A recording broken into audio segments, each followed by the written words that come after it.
Gracias a todos. Es un gusto estar en esta sesión. Junto y va a co-coordinar la doctora Analía Gamarra. La doctora Analía Gamarra es residente de cuarto año del Hospital Italiano. Promete muy buena especialista futura. Tengo referencias, así que para mí es un gusto estar compartiendo esta mesa. Les agradezco a todos ustedes. Esto es una cosa especial que ha hecho CONAREC hace muchos años. Lo bueno de esto es que vamos a intentar decir que nos peleamos, no nos vamos a pelear, es difícil. Nos vamos a pelear por algo. Yo estuve hace unos días en Uruguay. Entonces, apenas subí, la doctora Ivana, es hemodinamista, Ivana Duro. Entonces me llevó de Montevideo a Punta del Este, por el Congreso, y es duro, Ivana es dura, ¿no es cierto? Entonces lo primero que yo saco el tema, porque había leído un tema, algo de Carlos Gardel, qué sé yo. No, mire, dice. No vamos a hablar de Carlos Gardel ni de fútbol, así me frenó de entrada nomás apenas subí el coche. Así que hoy no vamos a hablar de Carlos Gardel, que ya sabemos que es argentino, ni que el fútbol lo tenemos a Maradona y a Messi, pero vamos a ver qué nos dicen y si nos convencen si la aspirina se puede prescindir. Yo vamos a tener un panelistas, al doctor Villarreal. El doctor Villarreal es el jefe de unidad coronaria del Sanatorio Güemes, al doctor Ernesto Bronto, que es el jefe de unidad coronaria de la Fundación Favaloro, al doctor Eduardo Martino del Hospital Mayor de Mendoza, residente de cuarto año, a la doctora... Doctor Romano Triunfi. Vamos a Romano, porque ella me está la doctora Silvana Dotti, ya que me equivoqué, de Uruguay, de Casa de Galicia de Uruguay. La doctora Lía Saprenza, también de Casa de Galicia. Y el doctor Romano Trionti, del Hospital Lago Maggiore de Mendoza. ¿Es así? ¿Me equivoqué? ¿No? Vamos. ¿Vos a presentar? Bueno, y voy a presentar primero al agonista, el doctor Gonzalo Ortiz, del Hospital de Clínicas de Montevideo, y al antagonista, que va a ser la doctora Eliana Ortiz, del Hospital Austral. 15 minutos, 5 y 5. Y después nosotros los matamos a preguntas. Doctora.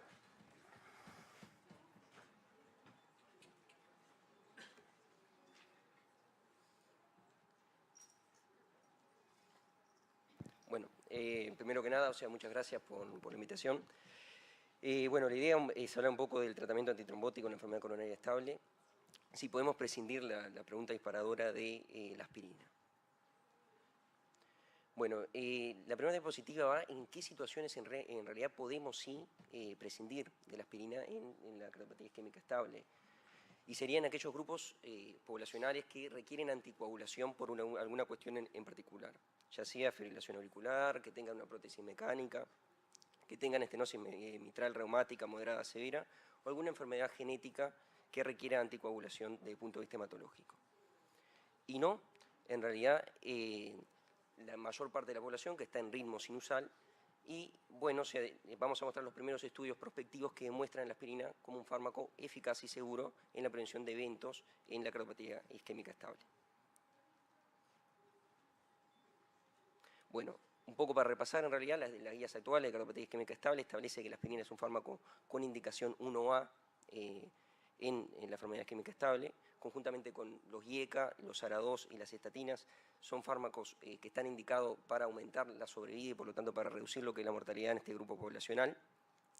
Y la evidencia actual valida que es el fármaco antitrombótico con mejor efectividad, seguridad, conveniencia y costo en la prevención secundaria de la cardiopatía isquémica.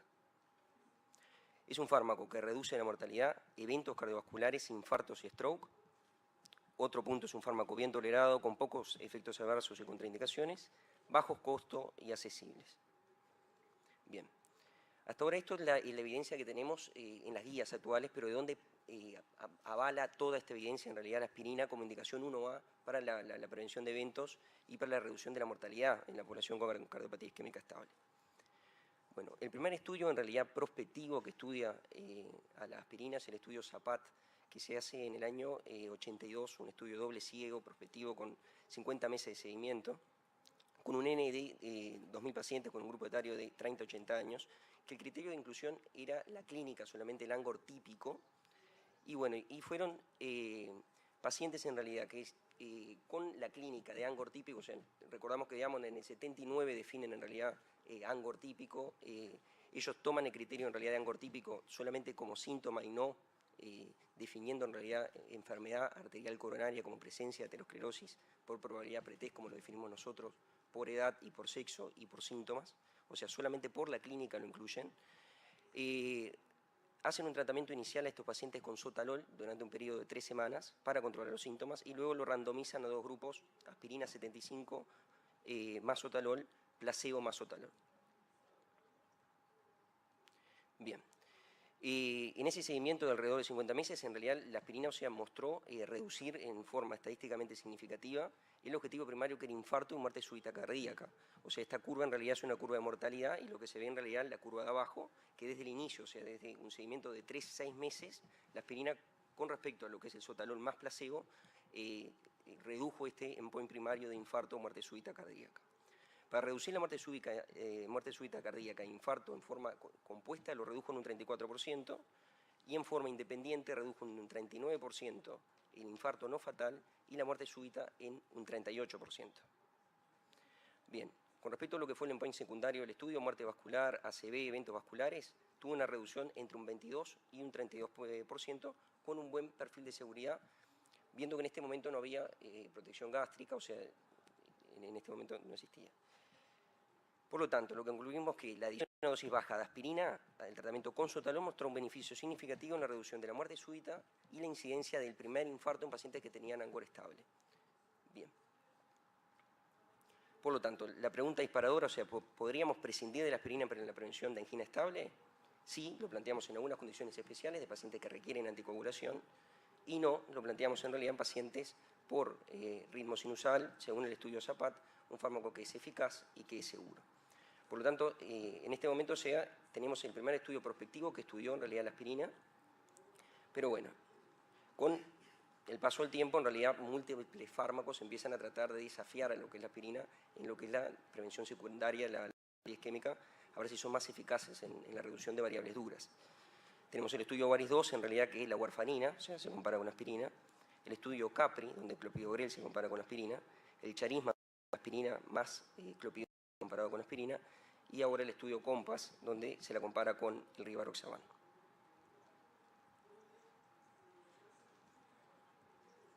Bien. Con respecto al estudio WARIS, que fue un estudio en realidad que tuvo un periodo de inclusión de los pacientes del año 94 hasta el 98, se hace un ensayo aleatorizado, multicéntrico, con un N de 3.600 pacientes. Acá tenemos la peculiaridad que eran pacientes con Angor estable, pero eran pacientes en realidad que eran post-YAM, a los cuales se los randomizó en 3 grupos. Un grupo en realidad que solamente recibió warfarina con un rango de INR entre 2,8 a 4,2, otro grupo sometido a aspirina con una dosis promedio de 160 miligramos y otro grupo sometido a warfarina más aspirina con dosis de aspirina de 75 miligramos y warfarina con un INR de 2 a 2,5. Duración de seguimiento en el 94 al 98 fue 4 años. Bien. Al comparar en realidad lo que fue el endpoint primario, que fue muerte, reinfarto no fatal y ACV, la warfarina y el grupo en realidad de aspirina más warfarina fueron superiores, o sea que redujeron versus comparado con la aspirina lo que fue la tasa en realidad de muerte, reinfarto y ACV. Observando en realidad en los grupos, o sea, del grupo sometido solamente a warfarina, 16,7% presentó el endpoint primario, en el grupo aspirina más warfarina un 15% y en el grupo aspirina un 20%. Bien. A su vez, en contra, cuando en realidad el endpoint primario lo empezamos a desglosar en realidad por variables únicas, vemos que la warfarina tuvo la capacidad, sí, de prevenir el reinfarto no fatal y de prevenir en realidad lo que es el stroke isquémico, pero no demostró un efecto a nivel de la mortalidad versus la aspirina. Por un lado, sí, o sea, variable dura como la mortalidad, la warfarina no logró en realidad demostrar en realidad eficacia versus la aspirina, y cuando vamos a la parte de seguridad, aumentó en realidad en forma estadísticamente significativa 4 veces lo que son los sangrados mayores y lo que fueron los sangrados menores en los grupos poblacionales. Bien, por lo tanto, o sea, tendríamos en contra en realidad de lo que es la warfarina comparándolo con la aspirina, o sea, sobre todo lo que es la seguridad, que aumentó 4 veces lo que son los sangrados mayores y menores, y después, con respecto a lo que es la eficacia, el monoterapia, o sea, fue más eficaz en reducir stroke y los reinfartos, pero no modificó lo que fue la mortalidad. Bien. Por lo tanto, esto en realidad nos establece la condición en pacientes, por ejemplo, que con cardiopatía isquémica estable, FA, o sea, podemos usar warfarina como fármaco en realidad anticoagulante. Después, bueno, viene el estudio CAPRI, donde compara en realidad la aspirina versus el clopidogrel, un estudio que incluye 19.000 pacientes que fueron randomizados a aspirina y clopidogrel 75, también con un endpoint primario que trata en realidad de evaluar lo que es la tasa de variable compuesta de mortalidad, stroke y infarto de miocardio. Y en el estudio CAPRI, en realidad en endpoint primario, el clopidogrel lo reduce reduce en realidad el endpoint primario en una forma estadísticamente significativa versus lo que es la aspirina, o sea, 5.32% de la población clopidogrel presentó stroke, infarto o mortalidad en el seguimiento, y la población aspirina 5.83%, con una reducción global del 8.7% de clopidogrel versus aspirina en lo que es el riesgo relativo del endpoint compuesto. A su vez, cuando miramos acá la gráfica de abajo, o sea, vemos en realidad que la eficacia del clopidogrel en prevenir infartos y en prevenir ACV no tuvo versus lo que es la aspirina, y que la mayor eficacia en realidad fue en poder estar previniendo lo que es la oclusión trombótica aguda de los miembros inferiores. A su vez, tuvo una seguridad que fue muy similar a la aspirina. Entonces la duda nos surge, o sea, tuvo una eficacia un poco mejor en realidad con una P cercana, o sea, una P un poco pequeña. ¿Por qué no darle clopidogrel en realidad a todos los pacientes en realidad con cardiopatía isquémica estable? Y el tema es, bueno, que es una población muy grande y también hay que hacer estudios de costo-efectividad para ver si esto es rentable desde un punto de vista de administrarlo. Bueno, esto se hace en Suecia 2 años después del estudio CAPRI. En realidad ellos evalúan un valor que es el CALI, en realidad que es un score al año que evalúa la calidad de vida y lo que es la mortalidad anual. Y por medio en realidad de este score lo que se establece es que de la población de CAPRI, o sea, la que tiene beneficio en realidad del uso de clopidogrel, es aquella que tiene un alto riesgo cardiovascular y por lo tanto un alto riesgo aterosclerótico. La población en realidad que tiene un bajo a moderado riesgo cardiovascular o de aterosclerosis, el costo-beneficio, o sea, se beneficiaría de la aplicación en realidad de la administración de aspirina. ¿Tá?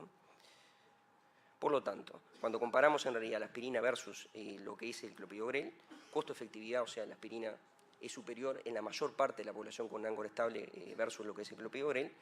A su vez, en algunos subgrupos en realidad poblacionales, sobre todo los de mayor riesgo cardiovascular, el clopidogrel podría ser más eficaz que la aspirina. Bien, después aparece el estudio Carisma, que en realidad incluye aspirina versus aspirina más clopidogrel, una corte de 15.000 pacientes, en los cuales 12.000 pacientes presentaban enfermedad coronaria, o sea que estaban en prevención secundaria, 3.000 pacientes tenían factores de riesgo cardiovascular, o sea que estaban en prevención primaria, con un seguimiento medio que fue de 28 meses. En combinado fue la tasa de muerte, infarto y stroke.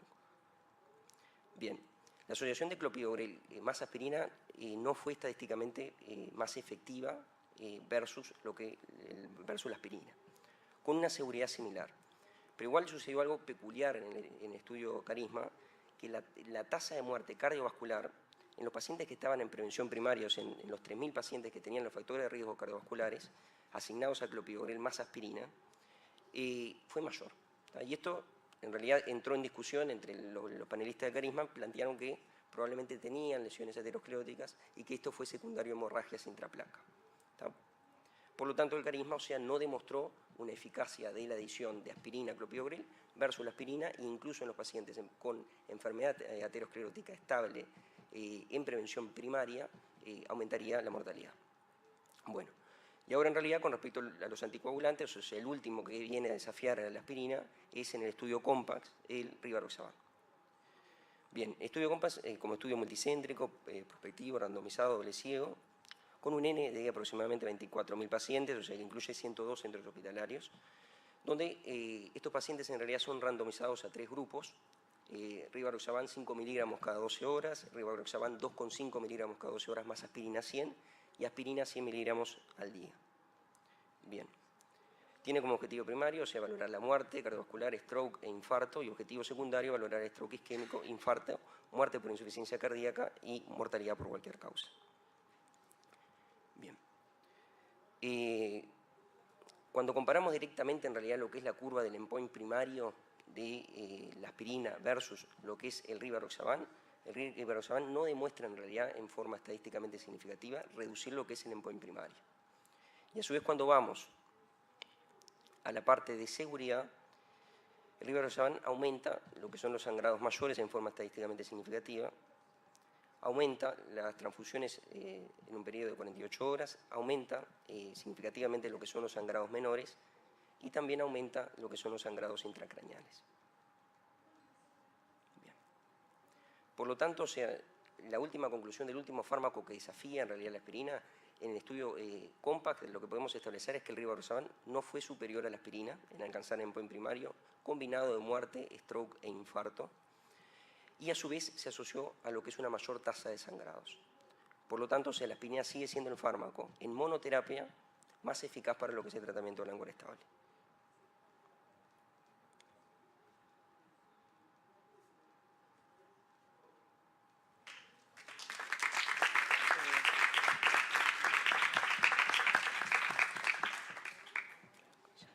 Muchas gracias, Gonzalo. Ahora la presento a la doctora Eliana Ortiz como antagonista.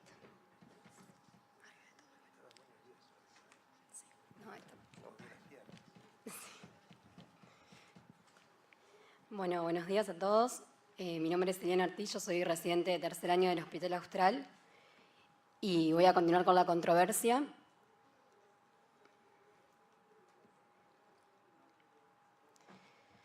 Bueno, ahora les voy a contar un poco la verdad. La postura en mi controversia...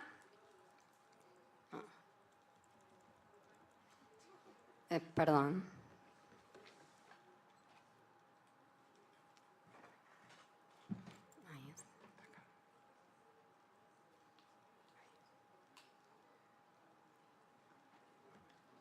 Reanudar presentación ahí. Ahí está. O si no anda ahí directamente. Es que no se ve. Para ver. Cerrar y volver a abrir.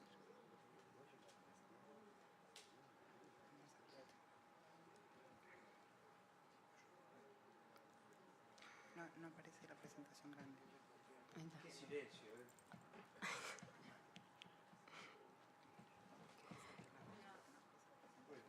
quería hablar de Suárez, pero no puedo hablar. Ahora sí.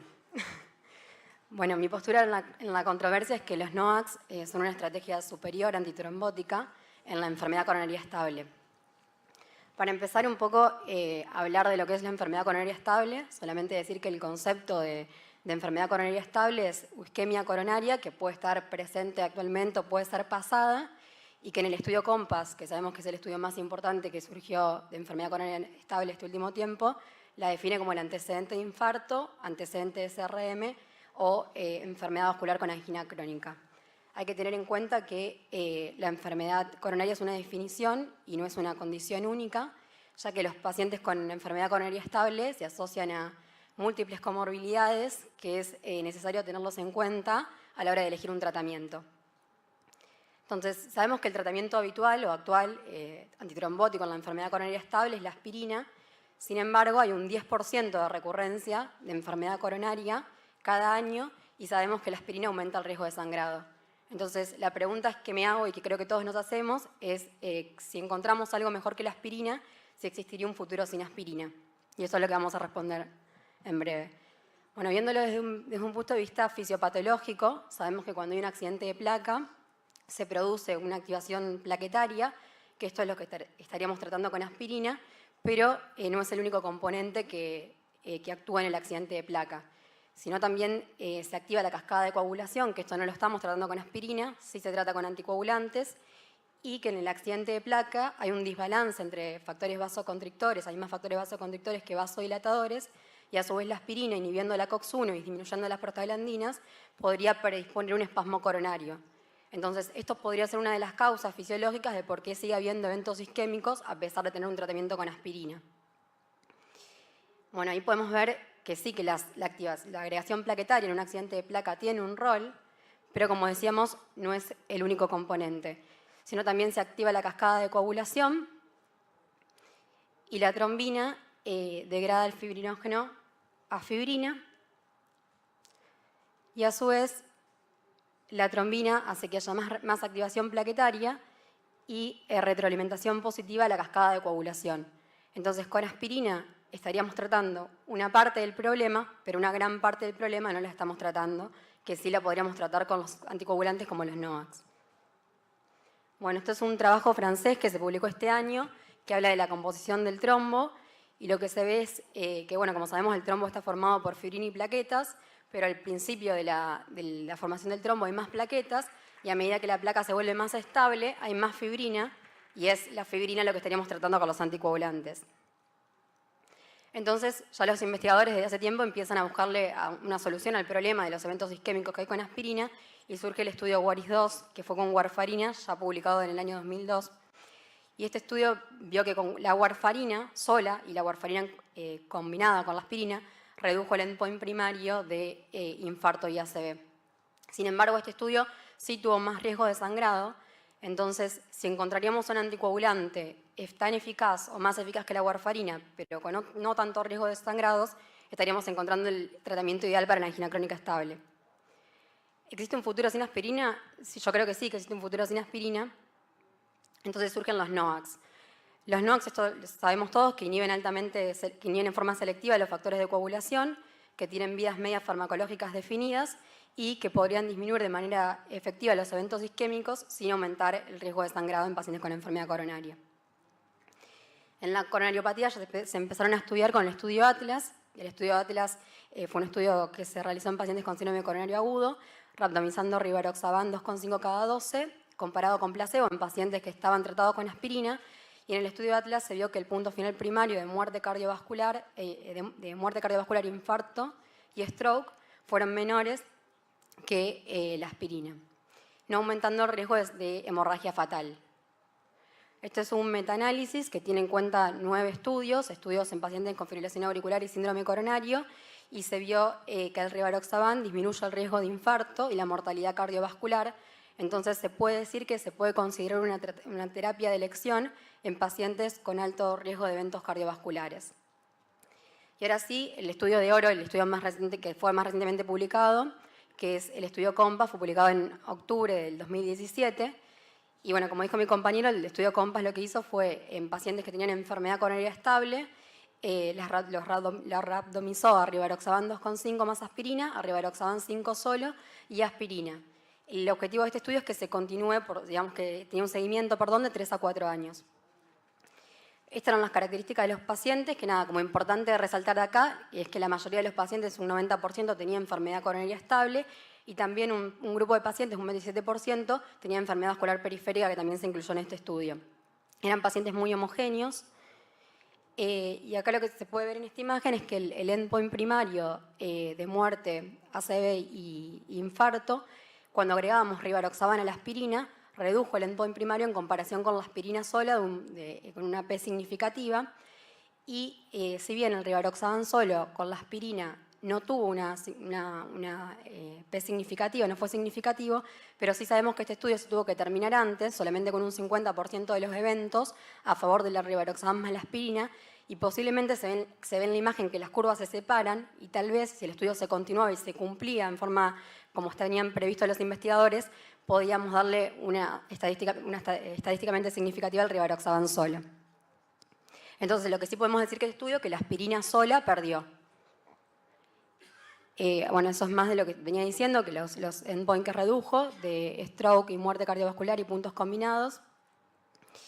Y si bien, como decíamos, aumentó el riesgo de sangrado, pero no compensó el beneficio clínico neto de la aspirina, sino que cuando sumábamos rivaroxaban, el beneficio clínico neto era mejor. La conclusión del COMPAS es que el grupo que solo usó aspirina tuvo mayor muerte cardiovascular, stroke e infarto, y aunque tuvo menos sangrado, no llegó a compensar el beneficio clínico neto. Y por último, este es un estudio Géminis. El estudio COMPAS ya nos había demostrado entonces que los eventos isquémicos fueron mejores cuando sumábamos rivaroxaban. Y en el estudio Géminis, que es un estudio de seguridad, que es para evaluar el sangrado, que es algo que nos preocupa también a la hora de elegir un fármaco, se puede ver que se usaron pacientes después de un síndrome coronario agudo con un seguimiento en un año, se les randomizó a rivaroxaban versus aspirina, y se vio que los puntos finales de sangrado, en el score TIMI y las otras escalas de sangrado, fueron similares. O sea que no hubo diferencia de sangrado entre el rivaroxaban y la aspirina. La conclusión de ese estudio es, bueno, la evidencia, decíamos que la evidencia más fuerte del uso de aspirina proviene de ensayos realizados desde el 80 y existían pocos trabajos a largo plazo, y este estudio sugiere que la sustitución de aspirina por dosis bajas de rivaroxaban no se asocia a riesgo de sangrado. Entonces, como conclusión, quizás no podamos reemplazar la aspirina, pero no hay dudas que los NOACs potencian el tratamiento de la enfermedad coronaria estable. No sé ustedes con quién se quedan. Muchas gracias.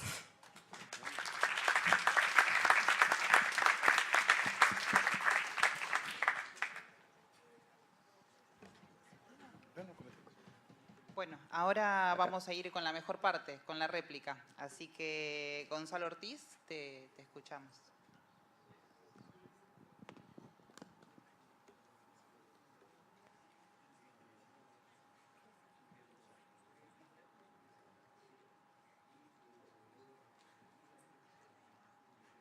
Vayamos pensando las preguntas, así nos incluimos desde la audiencia, aquí el panel. Hay muchas preguntas, ¿eh? La verdad que hasta ahora 15 minutos cada uno. Uno entiende que en una controversia nos adjudica una posición y uno defiende la posición, aunque digan, yo quisiera decir que la doctora Analía es varón. Bueno, yo voy a defender que es varón, pero no pienso lo mismo. Entonces, lo que quiero decir es que hay preguntas. Doctor Gonzalo. Bien. Bueno, en primer lugar, o sea, hablamos mucho de la fisiopatología, ¿sí? de inhibir la hemostasia primaria, lo que es la hemostasia secundaria, pero bueno, vamos al COMPASS en realidad a valorarlo en lo que es realmente en resultados clínicos y no solamente en lo que es el beneficio fisiopatológico del objetivo que aspiramos dentro del punto de vista fisiopatológico de encontrar la dosis ideal de un anticoagulante para poder inhibir todo lo que es la cascada de la coagulación desde la hemostasia primaria a la hemostasia secundaria. Como habíamos hablado previamente, en el estudio COMPASS, en realidad, rivaroxaban 5 versus aspirina 100, en realidad, o sea, no demostró reducir en forma estadísticamente significativa lo que es el endpoint primario. Bien. Ahora, por lo tanto, o sea, siempre la aspirina tiene que estar. A su vez, cuando en el estudio COMPASS empezamos a estudiarlo, lo que es el grupo rivaroxaban más aspirina, sí se redujo lo que es el endpoint primario, mortalidad, infarto y lo que es stroke en forma estadísticamente significativa, ocurriendo en realidad en el grupo rivaroxaban y aspirina la tasa de eventos en un 3.6 versus un 4.9% de los grupos que fueron asignados a la aspirina. Bien. A su vez, cuando empezamos a analizar un poco el COMPASS de acuerdo a lo que son los criterios de inclusión, un estudio en realidad que incluyó un N muy importante en realidad de pacientes, y empezamos a ver en realidad la eficacia realmente del rivaroxaban más la aspirina. Llama la atención en realidad que hay una eficacia inhomogénea de lo que es el beneficio de rivaroxaban más aspirina, primero según área geográfica. O sea, el análisis por su grupo muestra que los mayores beneficios de la sumatoria de aspirina más rivaroxaban sean en los países de Europa del Este y en Asia, los cuales constituyeron casi 6.000 pacientes del estudio, un 21.5% de la población general del estudio. Y en esto fue lo que mostró la significancia estadísticamente significativa para reducir lo que es el endpoint, y es lo que vemos en la curva, que realmente desplaza todo lo que es la curva hacia la derecha. Después, cuando lo subanalizamos también por edad y por peso, también vemos que el beneficio en eficacia en realidad de rivaroxaban más aspirina es un beneficio inhomogéneo, que el beneficio se vio sobre todo en una población joven, menor a 65 años, no evidenciándose un beneficio estadísticamente significativo en una población mayor a 75 años y también en una población menor a 60 kilos. Bien. Con respecto a lo que es la seguridad, el grupo rivaroxaban más aspirina presentó mayor hemorragias mayores versus lo que fue el grupo aspirina solo. No existió diferencias en la tasa de hemorragia fatal, tampoco en hemorragia intracraneana o hemorragia grave de lo que es un órgano, eso es cierto. Pero hablamos a veces de la hemorragia intracraneal cuando se excluyó de esta población lo que fue el stroke hemorrágico y pacientes que habían tenido infarto lacunar en forma previa. Bien. Cuando vemos en realidad lo que es con respecto a la seguridad del estudio COMPASS, o sea, vemos que sí, la población fue dividida en los 3 grupos, o sea, en forma homogénea, pero en realidad desconocemos en realidad si hay un score de sangrado para población en ritmo sinusal, o sea, usamos el Haslet en realidad para población en realidad en FA, Pero el estudio COMPAS en realidad con respecto a la seguridad de rivaroxaban más aspirina nos hace pensar que la población del COMPAS es al menos una población de sangrado no alto. No podemos decir si es de bajo o de moderado riesgo de sangrado, pero al menos podemos afirmar que es una población de sangrado no alto. Llama la atención de que de la selección solamente 22% eran mujeres, hablando que 78% eran hombres, o sea, los que tienen menos riesgo de sangrado. El promedio de masa corporal era 28, o sea, la mayoría de los pacientes tenían sobrepeso, cuando sabemos que el sangrado tiende a aumentar en obesos y también en pacientes en realidad con índice de masa corporal bajo. Un promedio de edad de 68 años, o sea, pacientes menores a 75 años que tienen la mayor tendencia de sangrado. Y bien, el estudio nos dice en los criterios de inclusión que incluye pacientes con enfermedad renal crónica desde estadio 1 hasta estadio 3, 4, pero cuando vamos en realidad a ver por su grupo, de los pacientes, o sea, 77 o casi un 80% estaban en estadio 1. Por lo tanto, o sea, con respecto a la seguridad, sí, está bien que no aumentó en realidad lo que fueron los sangrados fatales, los sangrados intracraneanos, pero nos hace pensar que también es una población que al menos no es de alto riesgo de sangrado y es una población con moderado a bajo riesgo de sangrado. Bueno, por lo tanto, la pregunta es, ¿existe algún fármaco que combinado a la aspirina puede ser más eficaz en el tratamiento de la cardiopatía isquémica estable? O sea, ya contestamos en realidad que la aspirina, o sea, en eficacia fue similar al rivaroxaban, o sea, la aspirina tiene que estar. Y la respuesta es sí, o sea, la aspirina, o sea, se podría adicionar a rivaroxaban 2,5 cada 12 horas y se demostró en forma estadísticamente significativa en el COMPAS reducir lo que es la mortalidad de infarto y stroke como endpoint primario. A su vez, como contrapartida, presentaron en esta población mayor tasa de sangrados, siendo estos no mortales y tampoco fueron sangrados mayores. Las debilidades del estudio, o sea, un beneficio inhomogéneo por áreas geográficas, que no sabemos si hay una implicancia genética, un menor beneficio en la población mayor de 75 años, una finalización precoz del estudio en realidad por alcanzar los objetivos primarios, lo cual tiende a sobreestimar lo que es la eficacia del rivaroxaban y subestimar lo que es la seguridad, y que incluyó una población que al menos no es de alto riesgo de sangrado y que nos hace sugerir que probablemente sea una población de bajo riesgo de sangrado. Bien. Por lo tanto, el estudio COMPAS, rivaroxaban, no fue superior a la aspirina alcanzada en endpoint primario y se asoció a mayor tasa de sangrados. Nos queda la opción de que la aspirina sigue siendo mejor fármaco en monoterapia para el tratamiento de largo estable, pero que la adición de rivaroxaban 2,5 miligramos cada 12 horas demostró mejor eficacia con un buen perfil de seguridad en población con no alto riesgo de sangrado. Bien. O sea, pese en realidad que la aspirina y el rivaroxaban en realidad demuestran reducir lo que es el endpoint primario, hay algo que en la práctica clínica real, o sea, tenemos que encontrarnos una vez que nos encontramos con un paciente con una coronariopatía estable. Cada vez que nuestro paciente está con aspirina y si tenemos que adicionarle rivaroxaban 2,5 cada 12 horas, lo que tendríamos que pensar en esta población, que en realidad presentó un riesgo no alto de sangrado, es por el número a tratar. O sea, que necesitaríamos tratar 76 pacientes para reducir uno de los eventos combinados, de los cuales estaríamos provocando un sangrado mayor en 83 pacientes, o sea, prácticamente la misma cantidad de pacientes tenemos que tratar y le vamos a estar provocando un sangrado mayor al adicional rivaroxaban 2,5. Y tenemos que tratar a 142 pacientes para poder estar reduciendo una muerte. Por lo tanto, este análisis de riesgo-beneficio, se ha sumado lo que es la costo-efectividad, creo que debe hacer pensar también un poco si indicara rivaroxaban 2,5 añadido a la aspirina. Un minuto, doctor.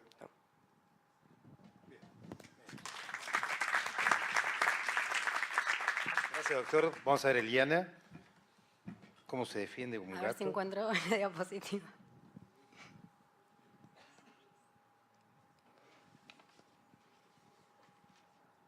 Eliana no sabe mucho de computadora, ella siempre hay que ayudarla. Es una pantalla eso y el teclado es... Está nerviosa. Ahí está. ¿No? En la Austral mucha ciencia, mucha medicina, pero nada de... Nada. No me entiendo. Ahí está. Bueno. Algo que se le criticó mucho al COMPAS, entonces el tema del sangrado, pero bueno, hay que saber que el COMPAS, el objetivo principal del COMPAS fue ver eventos isquémicos. Y este estudio, que es el Géminis, que ya lo mostré hoy, que el objetivo principal de este estudio era ver el punto de seguridad, que es el tema del sangrado. Si vemos que las curvas, las diferencias de sangrado, que esto también ya lo mostré hoy, es similar el sangrado con aspirina y con rivaroxaban. Acá, bueno, esto también es, digamos, parte del estudio. Lo que se puede ver en las diferentes escalas de sangrados, en casi todas las escalas, no hubo diferencia en el sangrado con aspirina versus rivaroxaban, fue similar. En el único score de sangrado, que es el ICTH, que fue el score utilizado en el COMPAS, fue el único que tuvo una diferencia de sangrado a favor para la aspirina. Entonces, con esto quiero decir que si hubiésemos utilizado otro score de sangrado en el COMPAS, tal vez el sangrado no hubiese sido significativo. Esto es un subanálisis del estudio COMPAS. Como dijimos anteriormente, los pacientes con enfermedad coronaria estable tienen múltiples comorbilidades, como es la enfermedad vascular periférica. Entonces, este es un subanálisis del COMPAS que incluyó pacientes con enfermedad vascular periférica y también pacientes que tenían enfermedad coronaria estable y un índice de tobillo-brazo menor a 0,9. Ya habíamos demostrado que cuando sumábamos rivaroxaban a la aspirina, o sea, su combinación, el punto final primario era superior sumándole rivaroxaban, y con este estudio, con este subanálisis, vemos que el rivaroxaban solo, 5 miligramos, en comparación con la aspirina, redujo el MEIL, o sea, los eventos en los miembros inferiores. Y bueno, y otra cosa que hay que tener en cuenta, que es lo que veníamos diciendo, que la definición de sangrado que utilizó el COMPAS es un score ICTH modificado, que consideró sangrado como toda consulta de la guardia por sangrado, que no es habitualmente lo que tienen los scores.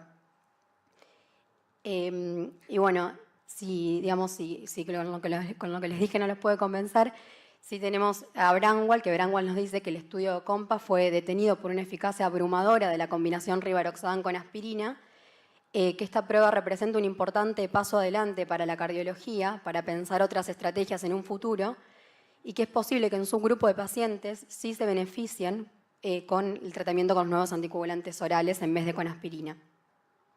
Como conclusión, los NOACs sin duda potencian a la aspirina, agregan un mecanismo adicional en la formación del trombo y benefician a pacientes como es pacientes con alto riesgo isquémico, pacientes con fibrilación auricular, pacientes con enfermedad periférica, etc. Muchas gracias. Muchas gracias, doctora Liana. Vamos a presentar con la doctora Tetés Cutagó. Bueno, hay una cosa, primero para aclarar, digamos. No es una controversia de aspirina versus no aspirina. Me parece que fue presentado más como una experiencia, una controversia entre aspirina versus DOACs.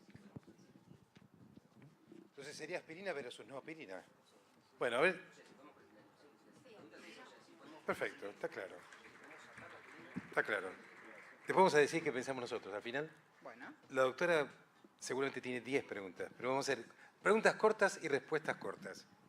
Bueno, si la pregunta de la controversia es si podemos prescindir de la aspirina, yo les preguntaría a los expertos o a cualquiera de la sala si trabajaría en un centro donde no le pudiera ofrecer aspirina a sus pacientes.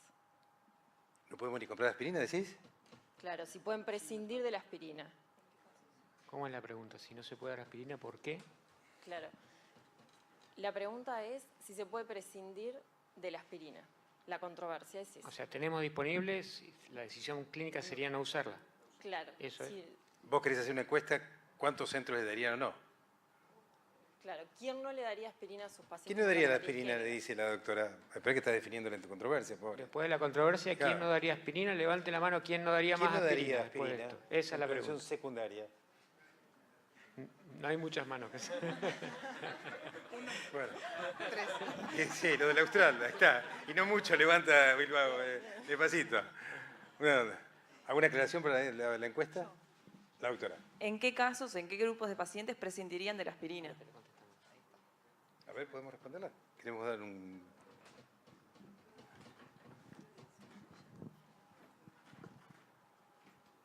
¿En qué casos prescindirían de la aspirina? ¿Yo? Sí. Él En siempre paz. le da, así que no puede prescindir nada.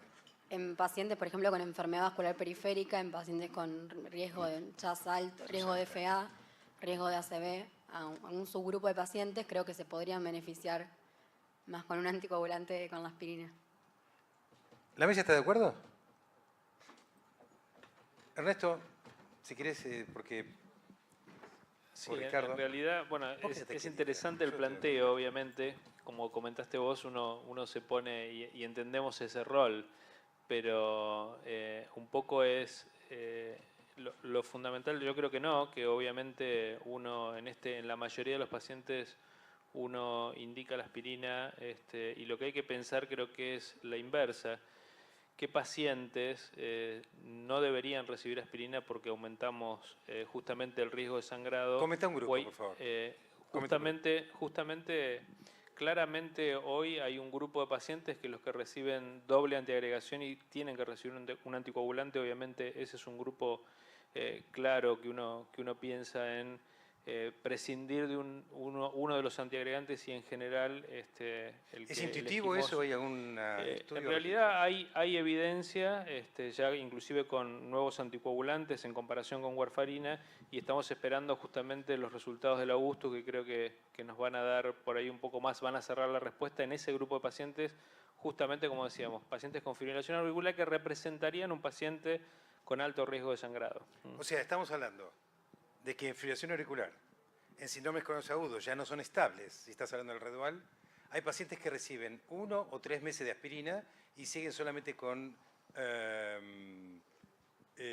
dabigatran más un P2 y 12, ¿no es cierto? Inhibidor PIA212, ¿de acuerdo? Ese es el 1 y 3 meses de aspirina. Entonces vos decís que hay un grupo de pacientes post-síndromes coronares agudos. Puedo Sí. agregar que el registro REACH toma pacientes con fibrilación auricular y compara la eficacia y seguridad. La seguridad es imposible porque es un registro y no registraron las hemorragias.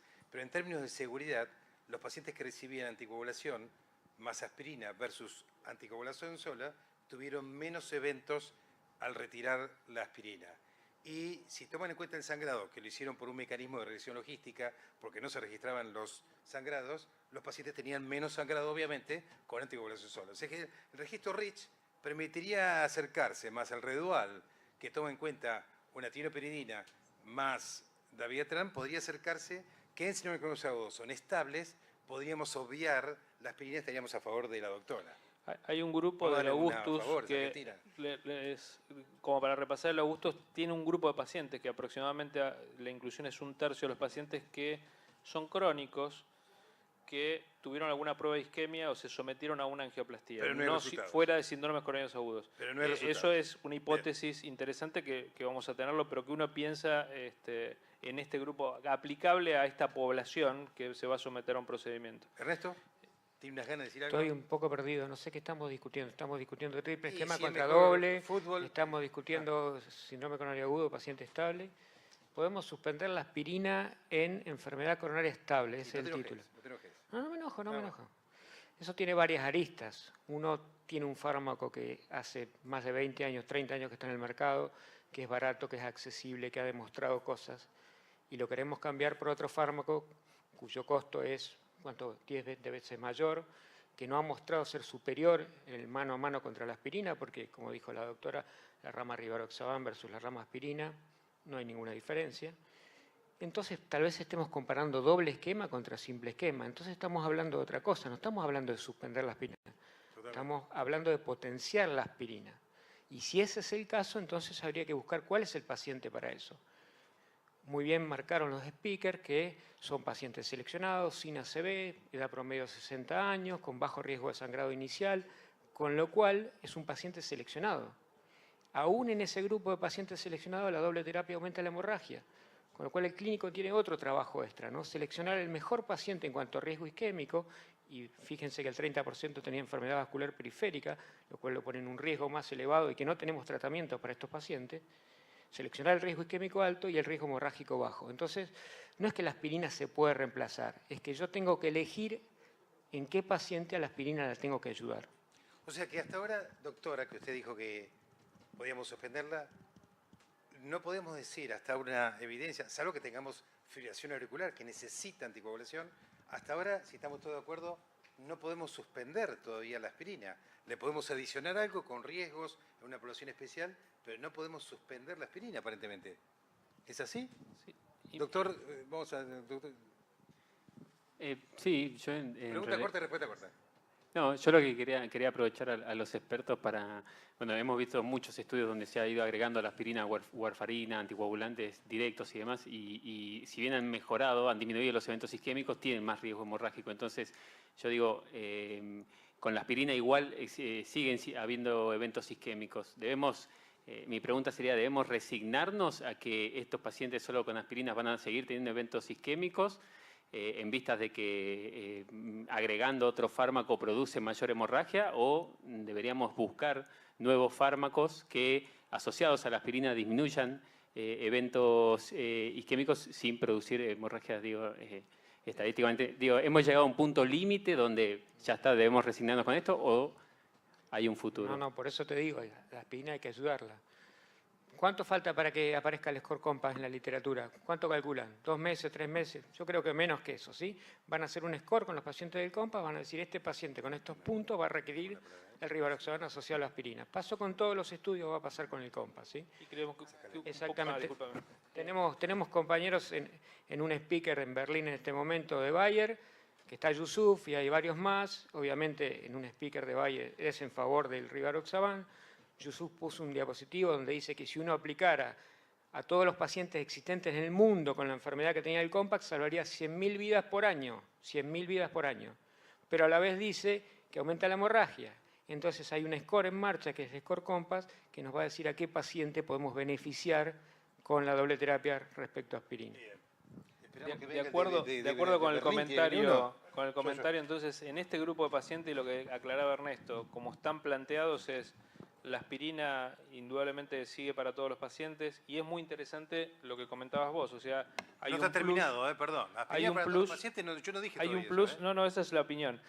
Hay un plus que es justamente el punto es qué nos adiciona, en este caso rivaroxaban, a una dosis menor, que justamente está con otro mecanismo fisiopatológico a nivel justamente adicional a la aspirina, y que claramente hasta ahora, obviamente el score nos va a ayudar a definir claramente ese paciente, pero hay un grupo de pacientes que lo podemos definir como panvascular o que tiene otros territorios aparte del coronario, que es un grupo que se beneficia más un poco. Ese es el grupo que podríamos identificar y que son pacientes que tienen una alta mortalidad, ¿no? Doctor. De una consulta. Con respecto al COMPASS, se habló de la variabilidad de las regiones, ¿no? Que en Norteamérica, Sudamérica y Europa occidental no hubo diferencia, no hubo beneficio en adicionar rivaroxaban, solamente en Asia y en Europa del Este. ¿Cómo explicarían esa diferencia tan abismal que había, una diferencia muy grande? ¿Cómo se puede explicar? Y la otra es, teniendo en cuenta que en Sudamérica no hubo beneficios y en Argentina adicionarían rivaroxaban, teniendo en cuenta que no hay beneficios pero da más sangrado. Doctora, explícalo vos lo dijiste. Lo que es el tema de...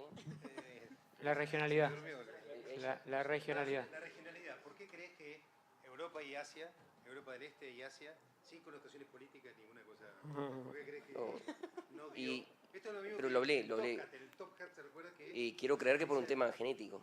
O sea, quiero creer en realidad por un tema de que debe haber una variación del fármaco según un tema genético. Okay. Eso es lo que me hace presumir en realidad ese beneficio inhomogéneo de acuerdo a lo que fue la etnia, o por lo menos en la población asiática o de Europa del Este. Sí. Y claro, la pregunta va si en esta región habría que...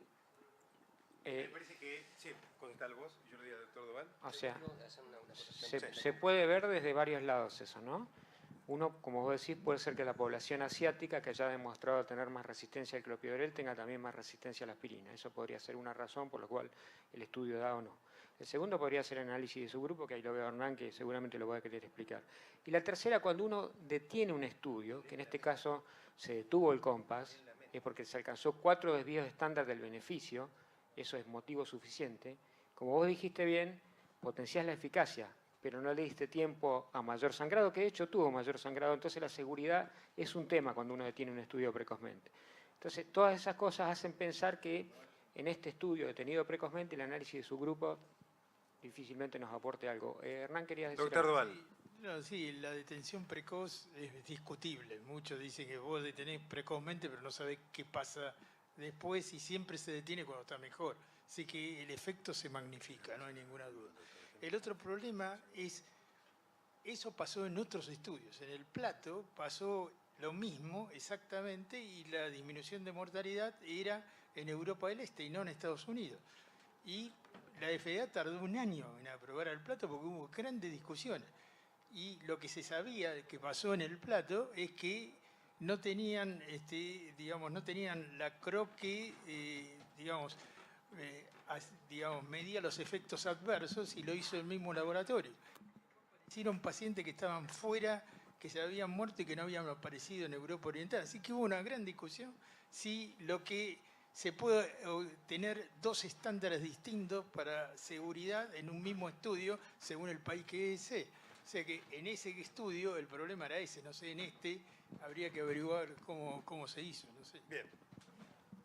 Sí, en realidad, más un comentario tipo reflexión, agregar el rivaroxaban de manera costo-beneficio o sea, a la evaluación costo-beneficio es muy alto.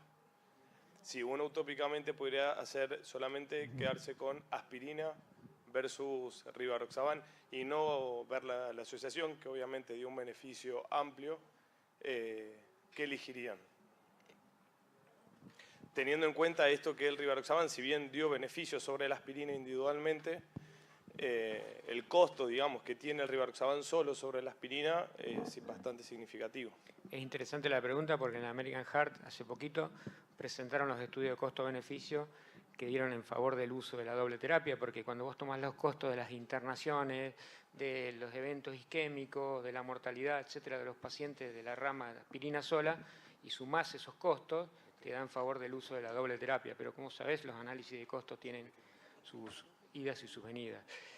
Tenés que seleccionar al paciente de mayor riesgo y del menor riesgo de sangrado. Y ese paciente por ahí sea el candidato. No estamos negando el estudio COMPASS, es un muy buen estudio, tiene 27.000 pacientes, el resultado es positivo. Estamos diciendo la selección de pacientes debe ser estricta en cuanto al riesgo isquémico muy elevado, si son periféricos mejor, y el riesgo de sangrado lo más bajo posible. Pregunto, ¿la aspirina es un débil antiagregante? Actúa a nivel de ciclooxigenasa, produce daño gástrico, produce hemorragias digestivas. Los peligros de la aspirina, hay varios artículos de John Cleland que hablan de los peligros de la aspirina, excelentes, son artículos en Progressing Cardiovascular Disease, en Lancet. El tema es el siguiente, ¿por qué aspirina sí y por qué no clopidogrel? Porque el CAPRI no mostró diferencias en términos de eficacia, las hemorragias son exactamente iguales. Las hemorragias mayores son de 9.3 y 9.4% en ambos estudios. Cuando uno analiza el estudio WORST, que es en pacientes que son anticoagulados, esos pacientes anticoagulados se compara anticoagulación versus una doble terapia, que es warfarina más aspirina, pero no se compara warfarina con clopidogrel. Entonces, de alguna manera, si hoy estamos cuestionando la aspirina, ¿por qué no hablamos de clopidogrel en lugar de aspirina? El registro danés, que fue la base para hacer el estudio WORST, analizó varios grupos de pacientes que recibían fibrilación auricular. Aspirina sola, clopidogrel solo, warfarina sola, warfarina más clopidogrel, warfarina por aspirina y triple terapia. La triple terapia tuvo la misma hemorragia que warfarina y aspirina. La misma hemorragia en el registro danés. 84.000 pacientes. Mientras que warfarina y clopidogrel tuvo menos hemorragias. Hay un aumento, una disminución no significativa de los eventos en warfarina y aspirina, por eso se eligió warfarina y aspirina. Pero en realidad no hay una evidencia fuerte para decir que la aspirina ni es mejor ni peor que clopidogrel. Fíjense que usted en el estudio MATCH utilizó clopidogrel de base y se agregó aspirina en prevención secundaria en ACV. Entonces, si el cuestionamiento es aspirina, ¿es clopidogrel la posibilidad de suplantarlo? No se use, los neurólogos usan clopidogrel solo como base. Y de hecho en el estudio MATCH no mostró diferencias agregarle a la aspirina. Entonces, ¿es una posibilidad si estamos cuestionando la aspirina o también cuestionamos el clopidogrel? Bueno, es una interesante pregunta. Creo que Son todas Gonzalo preguntas. puso un slide, si querés comentar el slide del CAPRI, donde en periférico el beneficio en favor de clopidogrel. Dale un micrófono. Tiene que ser hablado en... Sí, eso fue una duda que nos surgió. El CAPRI en realidad demuestra eso, un beneficio de clopidogrel versus la aspirina, con una P, o sea, un poco cercana a la no, algo un poco menos cerco de la no significancia. El tema, bueno, o sea, después mostramos lo que son los estudios costo-beneficios, en realidad estamos hablando de poblaciones masivas, o sea, de un punto de vista de ángulo estable, y hacer el switch de esta población aspirina, clopidogrel, en la población Capri general, en realidad de bajo o moderado riesgo, eso no sería rentable. Sí, lo que demuestra en realidad que pasaría a ser la indicación nuestra, o sea, como pasa en nuestra clínica, una indicación 2B, o sea, de clopidogrel, en pacientes seleccionados en el cual nosotros lo vemos, o sea, este paciente tiene cardiopatía isquémica estable, tiene muchos factores de riesgo cardiovascular, tiene una enfermedad aterosclerótica masiva, a este paciente le podríamos adicionar clopidogrel y en este caso no la aspirina. Creo que es igual como está indicada en la guía, en realidad una indicación 2B con opinión de expertos, y nosotros en nuestro centro universitario creo que es lo que nos manejamos también cuando discutimos a veces en coronariopatía. La doctora dice que no sé por qué dice que no. No, en realidad en el estudio Capri, que fue presentado ahí por Gonzalo, que en realidad comparó la aspirina versus el clopidogrel más aspirina, demostró disminuir el endpoint primario, pero en realidad a expensas de disminuir la enfermedad arterial periférica y no el riesgo de ACV ni de infarto tampoco. Entonces, y a su vez con mayor costo, que sería muy difícil también ofrecérselo a toda la población, el clopidogrel versus la aspirina. Ahí está, los eventos de la enfermedad periférica. ¿Dónde está el otro micrófono? ¿Quién cerró el micrófono? Ah. Sí, acá. Sí, pero el que tiene enfermedad arterial periférica es el que tiene más carga aterosclerótica. También tienen más carga aterosclerótica. Entonces, es lo que vamos, o sea, en pacientes seleccionados con mucha carga aterosclerótica, parece que el clopidogrel sería, O sea, podría sustituir Gonzalo, a la aspirina. Gonzalo, y creo que otra vez el punto, el paciente de más riesgo, el periférico, el que tiene más territorios comprometidos, el que más se beneficia. Ese que más se Parecido beneficia. al COMPAS, ¿no que te en el parece? COMPAS también, o sea, hay que hablar que en el COMPAS se redujo un 60% la tasa de amputaciones en lo que es la enfermedad, en la arteriopatía obstructiva crónica. 7 amputaciones contra 15 amputaciones. Le agregamos 2 amputaciones más. Pero digo, o sea, creo que también, o sea... No hablo nada más, no te lo saco para hablar por el micrófono. 7 amputaciones contra 15 amputaciones. No, nada más que para hablar por el micrófono. Le agregamos 2 amputaciones al grupo Rivaroxaban y se acabó la significación estadística. Bueno, pero creo que en realidad va acorde a que la aspirina nos quedamos cortos en pacientes que tienen alta carga en realidad heterogénica. Bien, vamos al doctor Seidel. Muchas gracias. Es para usted, en realidad. Ah, ¿para mí? Bueno. Sí, no, simplemente comentar, usted preguntó acerca de la utilidad del clopidogrel en vez de la aspirina, sí. ¿Y por qué no? Y yo creo que nos estamos olvidando de un leve efecto antiinflamatorio de la aspirina que el clopidogrel no lo tiene. Recientemente se publicó el estudio Cantos, donde modificar la cascada inflamatoria con un medicamento carísimo, canakinumab, con respecto al placebo, redujo más la recurrencia de eventos isquémicos, sin modificar el LDL, ¿no? O sea que afirmó y cerró el ciclo de que tratar la inflamación reduce adicionalmente eventos cardiovasculares. Entonces hay un efecto diferencial entre la aspirina y que el clopidogrel nunca lo va a tener. Bien, como soy coordinador voy a decir la palabra sin réplica. No está demostrado que la teoría inflamatoria con el Cantos, porque no hay un grupo de pacientes que tengan PCR normal. Si tuvieran PCR normal, a lo mejor canakinumab actúa en los 2 grupos, o sea que para mí no está demostrado, ni tampoco está demostrado en el Júpiter, y de hecho el HOP3 precisamente no analiza, son diferentes poblaciones de riesgo obviamente, ¿no? Pero directamente a todos los pacientes les da poblacionalmente y tiene... O sea, para mí no está demostrado que hay un efecto, es una buena teoría, pero no hay derecho a réplica. Por eso. Doctor, estaba pensando en la pregunta.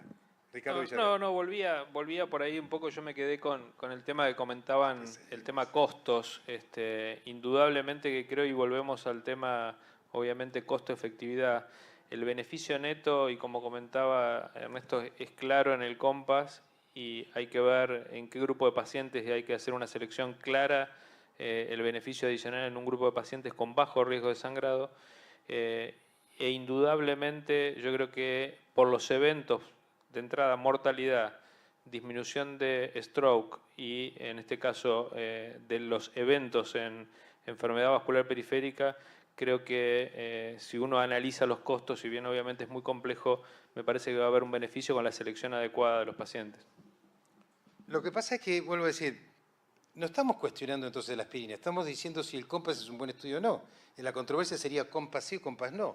Y yo creo que en realidad si decimos COMPAS sí o COMPAS no, para mí es un estudio que tiene 1.3% de eficacia y 1.2% de sangrado. Entonces, en realidad, y si vos me decís que el SHT es un mal score, lo eligieron ellos. O sea, no creo que hayan elegido algo que... O sea, la gran diferencia de estos estudios es en la metodología que utilizaron para decir el sangrado. Si Bayer utilizó y decidió utilizar el ICHT, es porque yo presumo, ahora si después no le da, no podemos decir que no es bueno. Lo eligieron ellos, o sea, y en realidad podemos cuestionar por qué eligieron ese y por qué no eligieron y lo modificaron también. O sea que en realidad yo creo que es un estudio que tiene aristas negativas o posiblemente no positivas, para hacerme el cobo, de que tiene un neto beneficio clínico, finalmente como lo resultan ellos, no es un neto beneficio clínico en el sentido que pusieron las hemorragias que convienen y las que no convienen. Lo que estoy diciendo es que tiene 1.3 versus 1.2 de sangrados mayores, que tiene un costo elevado, que no afecta mortalidad total, sino la cardiovascular. Entonces, de alguna manera, me pregunto si es un estudio para que uno lo extendiera. O sea, si estamos hablando de compa sí o compa no.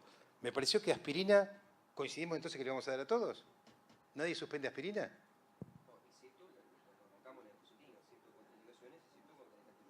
Sí, vos firmaste que FEA no, válvulas mecánicas no, y en realidad hay estudios de válvulas mecánicas con anticoagulación y aspirina. O sea, no sé exactamente por qué, por ejemplo, fibrilación auricular dijiste que no, y es un registro, el registro REACH. O sea, no hay, hay evidencia, pero vos estás convencido que hay que suspenderlo. El resto está convencido que hay que suspender aspirina en los grupos de riesgo, como no el doctor. Pero los demás le daríamos todos. No Menos convenciste a a los nadie. alérgicos, yo creo que le daríamos a todos. O sea, a no ser que tenga una contraindicación específica para la aspirina, le daríamos a todos. Bueno. Y quería ¿Doctora? decir una cosa del COMPAS, y es que si bien para definir los sangrados era cualquier sangrado que consultara, la mayoría se vio en los sangrados intracraneanos. ¿La mayoría qué dijo? No entendí. La mayoría se vio en los sangrados intracraneales. Sí, es verdad. En realidad, en el grupo que comparaba rivaroxaban 5 miligramos cada 12 horas versus aspirina, se vio que aumentaban todos los sangrados y también entre los sangrados mayores y los sangrados intracraneales. Bien. Entonces, esa dosis, no, me parece Igual que no. tomaban como sangrados mayores a cualquier episodio en guardia, sea necesario la transfusión o no de glóbulos rojos, y por más de que sea una consulta en guardia, solo para hacer un hematocrito, por ejemplo. Entonces, bajemos a la realidad argentina. A ver, vamos. Pensemos en el precio de la aspirina, el precio de rivaroxaban 2.5, y pensemos si a nuestro paciente le vamos a sacar la aspirina. Me parece que la respuesta es no. Todos van a seguir con aspirina en este grupo de pacientes. Ahora lo que tenemos que definir es quién es el paciente que va a ir a doble esquema con 2,5 cada 12, si es que está disponible, si es que el paciente y la cobertura médica se lo pueden dar, etcétera, etcétera. Ricardo, sin diapositivas, ¿puedes decir tu opinión final? Bueno, un poco coincido totalmente. Yo creo que falta recorrer un poquito el camino, pero me parece que la conclusión es esa, es un poco la pregunta es si podemos prescindir de la aspirina. Yo creo que hoy no, y sí es muy alentador ver que no hay muchos estudios en enfermedad cardiovascular crónica, y en este caso claramente hay algo que parece superar justamente o mejorar los resultados, pero hay que seleccionar bien los pacientes justamente por el tema costos, no solo costos económicos, sino el costo del sangrado, que como siempre que agregamos una droga es el fantasma que tenemos. Doctor, su conclusión.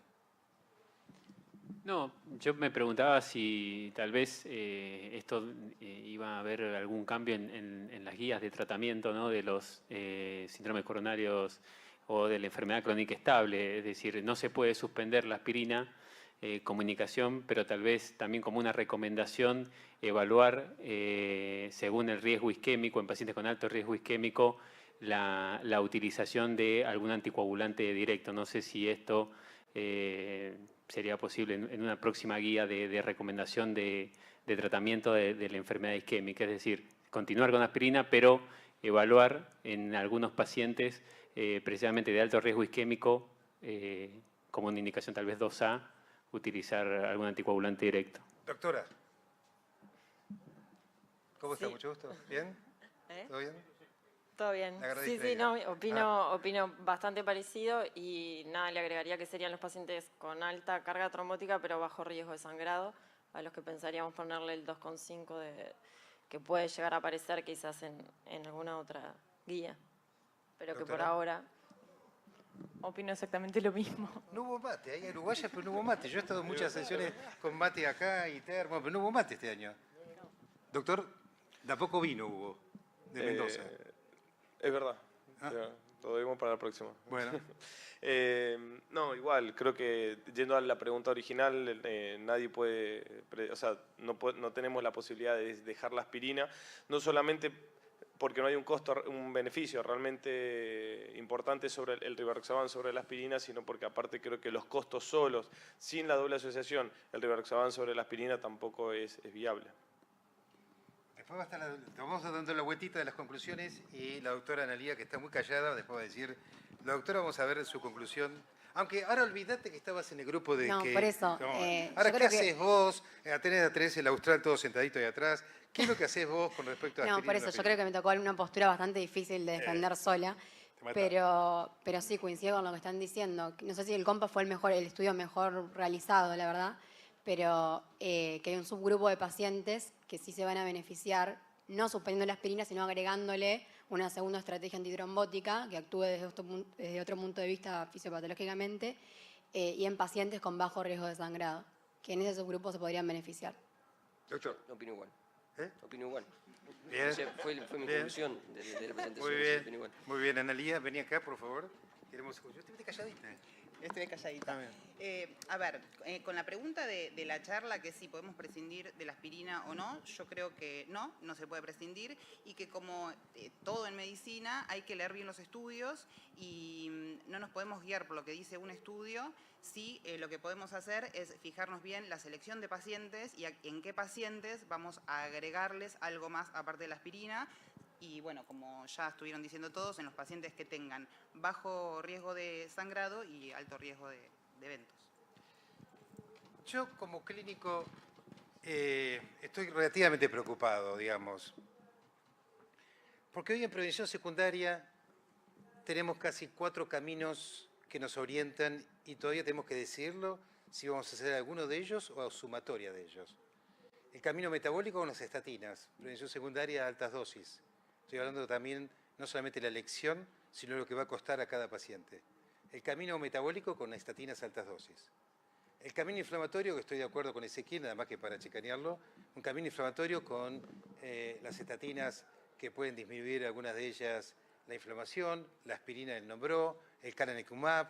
Entonces, el aspecto inflamatorio es algo que habría que discutir. El segundo es el camino antitrombótico, que lo dividimos en dos, el antiplaquetario, con el Pegasus y a 3 años el seguimiento con pacientes que van a seguir doble integración plaquetaria a 3 años, por lo menos, y eso también implica riesgos, implica gastos, e implica cosas que nosotros sumamos. Y el camino anticoagulante dentro del antitrombótico, como ese que presenta el COMPAX, que es un solo estudio.